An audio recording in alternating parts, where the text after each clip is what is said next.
Yo, what's good, YouTube? This is Jay from TNJ. And as you can see, we are ranked number 7 already in the top 10.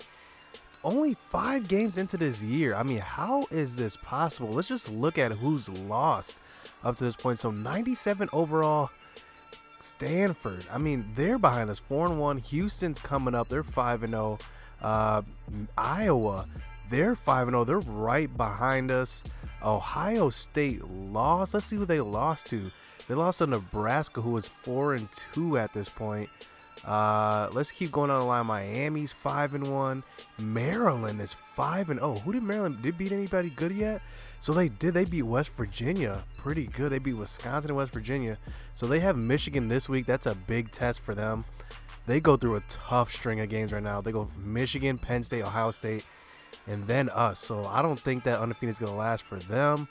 Penn State lost twice already. So they lost to Northwestern. Then they lost to Nebraska. I mean, that is insane. Penn State, they have Saquon Barkley back. They have Trace McSorley back. You would think they would go like undefeated, but look at that, 2 losses already. So let's just look to see who's ahead of us. Who could possibly lose? USC, they have Sam Darnold back, I believe. Looks like they have an easy schedule except for that Stanford game at the end of the year.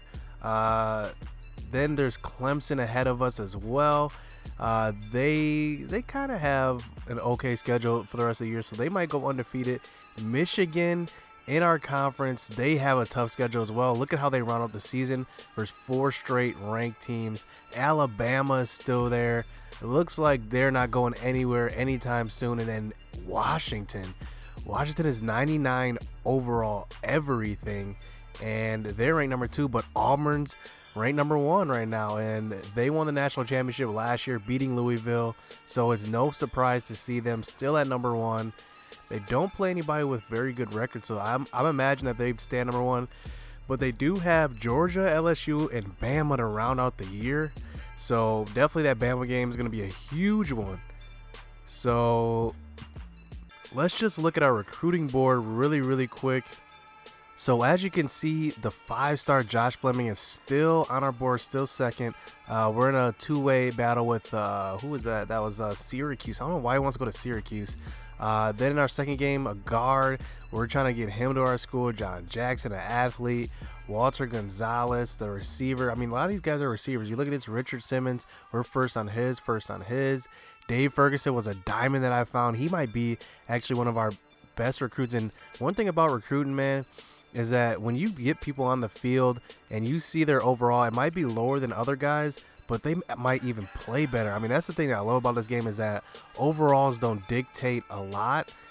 They obviously matter, but for example, Joe Richard, baby Gronk, he has 80 speed, but he's out there burning corners. Like, he's out there playing at game speed faster than his ratings are. So Ronnie Hicks, another quarterback that I'm trying to recruit. We're probably locking him up 2,000 behind his Kansas State. And then let's just look at our commits here. So Nick Collins, a guy that I really need. He's a 3-star. We found him. He's a gem, +6 overall. Power move is at 81. I'm excited for him to come on campus. And then we lost a recruit here. So that's going to be our recruiting board, man. Let's just hop into this action. We're going up against Illinois. It should be an easy matchup, but let's just get into it. Let's go. Last year, we pretty much whooped up on Illinois. And this year, I'm looking to do the same. As you can see, Calvin McDuffie getting a huge return, putting together a nice spin move to start out this game. So here we are, man. We're past the 50 already to start this first drive of the game. So on a 2nd and 4, Peyton Ram's going to drop back, find Simi Cobbs over the middle. So now on a 3rd and 7 inside the red zone now, Rams going to have an open lane, and he's going to walk into the end zone for the first touchdown of the game. Peyton Ramsey, he's a threat with his legs. People, I mean, like, this season, he's been throwing the ball a lot more, not using his legs as much, but he still has them. I mean, he still can run the ball. So as you can see, Illinois' first possession, we force them to a 3-and-out. So we get the ball back once again. Peyton Ramsey rolling out. Look at that move by Michael Wilson, the freshman receiver, juking the safety on that one.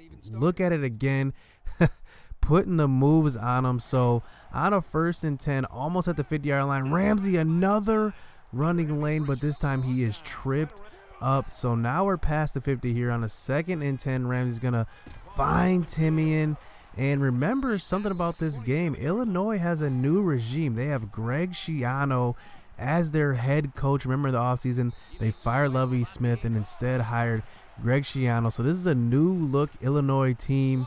And right now, they're looking like the same Illinois squad as last year, because Devontae Williams getting in for a touchdown here for the early 14-0 lead.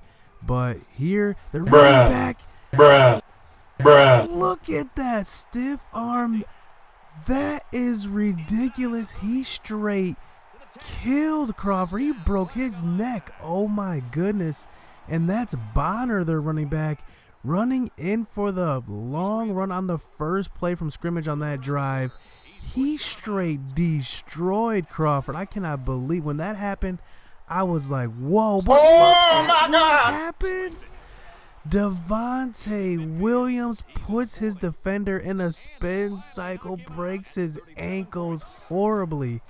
And just like that, we get our revenge on that stiff arm. So now we are inside the 25-yard line. Peyton Ramsey once again wide open lane to run the ball, and he walks in, dives in for the touchdown. And Peyton Ramsey, 2 touchdowns running the ball already in the first quarter. So it's a 21-7 lead. We're taking a pretty big lead in this game. And this guy Bonner, man, he is a straight animal. That hole was wide open, but this whole game, he was beasting on the ground. And here the quarterback is getting it out. And just like that, man, we drop an easy pick there. And what are they going to do? They're going to capitalize on it. But nope, we get in for the sack on Jeff George Jr. So we forced the punt, and Devontae Williams getting the ball back. Like I said, I want to get Devontae Williams going, man. He's been a beast for me this year. And here we are getting baby Gronk, Joe Richard involved on the outside out route there. So on a 2nd and 6, finding Timian across the field.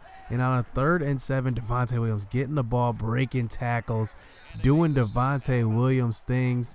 And just like that, man, we're past the 50-yard line in the second quarter. Ramsey's going to roll out to the left, throw across his body to Hale. The defender gets turned around.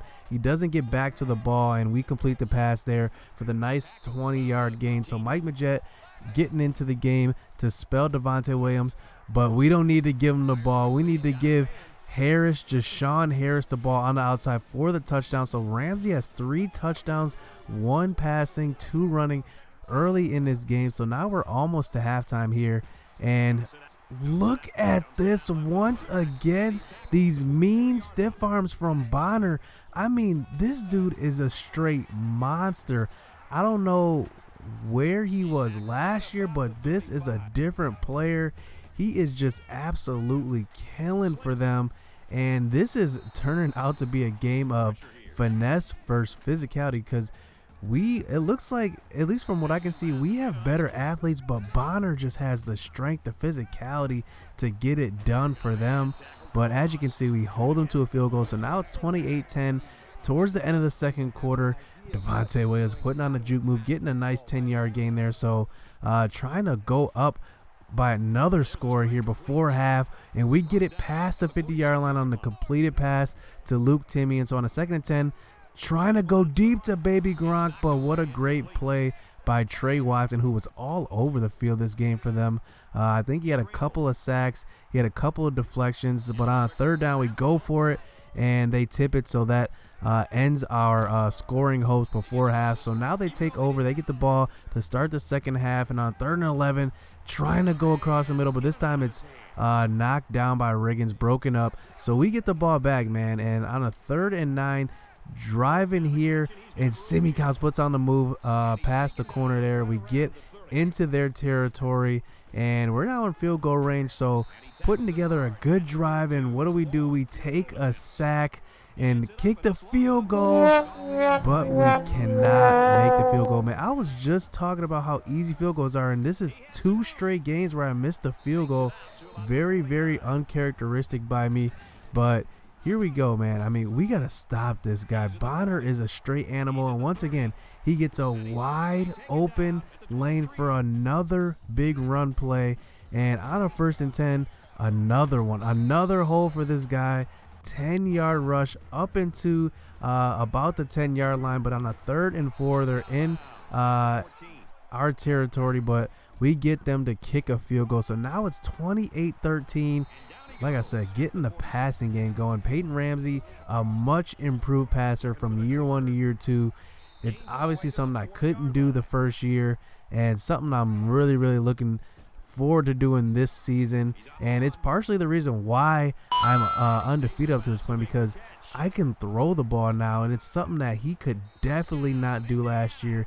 He was definitely inaccurate, and this year he's proven that maybe he can even get into some Heisman talk. I mean, if we get down to that point, but I mean, it's kind of hard to argue against Devontae Williams too. Look at him. He's catching passes. He's doing it all, man. And like I said, remember that screen pass through early in the year? He's throwing that he could even throw the ball. That'd be kind of fun to get him a passing touchdown. Maybe on like a halfback pass, and his Ramsey just absolutely juking the defender out of their shoes. And that's been the story of this game, man. Our finesse, we're getting the stick skills better. We're getting better, man. And our offense is really coming together. Our defense, though, look at these big plays we're giving up. And that one's going to be a huge play. And we're trying to chase down a receiver. He breaks 2 tackles, gets into the end zone. The computer Heisman cheats. I mean, they break these unbelievable tackles. They break an amount of tackles that absurd. I mean, honestly, like if you play on Heisman, you know they just break so many tackles. But our offense is just too good for this Illinois defense, because on a 2nd and goal, finally getting baby Gronk involved into the passing game. He gets in for his first touchdown of the game. So now it's a 45-20 lead. But look at this. We cannot stop these guys on defense. They are getting all these big plays, and it's just something that we just can't stop. So now they're into the red zone. Once again, George is going to find his receiver open in the corner of the end zone. So now it's getting close to 3 minutes left in this game, under 3 minutes. And once again, we're going to drive down after the onside kick. They give us 2 straight onside kicks, and we get good starting field position. They can't get them, and we capitalize. So just like that, we go into Champaign, get the W. Peyton Ramsey, 2 touchdowns throwing the ball, 2 touchdowns running the ball. Devontae Williams, 158 yards rushing this game. And, man, I'm telling you, our offense is straight clicking. Our defense, we gave up too many yards in that game, especially to a bad Illinois team, but we got the W. So 52 points. I can't argue. I can't, be mad at this. So hit subscribe, hit that like button. We're coming back for the next episode. Starting to get in the nitty gritty of the Big Ten. Let's get it.